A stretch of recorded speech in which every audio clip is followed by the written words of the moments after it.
হুগলির চণ্ডীতলায় উত্তেজনা। তৃণমূল কংগ্রেসের সাংসদ কল্যাণ ব্যানার্জির ডেপুটেশন জমা দিতে যাওয়ার সময় বিক্ষোভের মুখে পড়লেন। অভিযোগ, চণ্ডীতলা থানায় যাওয়ার পথে একদল মানুষ তাকে কালো পতাকা দেখিয়ে বিক্ষোভ প্রদর্শন করেন এবং বিভিন্ন স্লোগান দিতে থাকেন।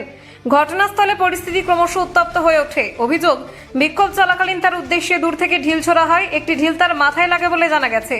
এছাড়াও ধস্তাধস্তির ঘটনাও ঘটে বলে অভিযোগ। ঘটনায় মাথায় চোট পান কল্যাণ বন্দ্যোপাধ্যায়। পরে তাকে প্রাথমিক চিকিৎসা দেওয়া হয়। ঘটনার পর কল্যাণ বন্দ্যোপাধ্যায় অভিযোগ করেন, বিজেপি কর্মীরা পরিকল্পিতভাবে তার উপর হামলা চালিয়েছে। তবে এই অভিযোগ সম্পূর্ণভাবে অস্বীকার করেছে ভারতীয় জনতা পার্টি। বিজেপির দাবি, সাধারণ মানুষের ক্ষোভের বহিঃপ্রকাশকেই রাজনৈতিক রং দেওয়ার চেষ্টা করছে তৃণমূল। ঘটনাকে কেন্দ্র করে এলাকায় রাজনৈতিক উত্তেজনা ছড়িয়েছে।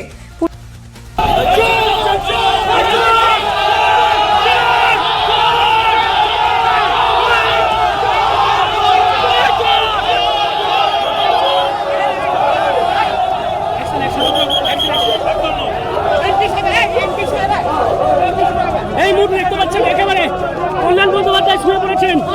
কল্যাণ বন্দ্যোপাধ্যায়কে মারা হয়েছে, দেখতে পাচ্ছেন। এই মুহূর্তে দেখতে পাচ্ছেন কল্যাণ বন্দ্যোপাধ্যায়, তিনি কিন্তু আহত হয়েছেন। কল্যাণ বন্দ্যোপাধ্যায় আহত হয়ে পড়েছেন।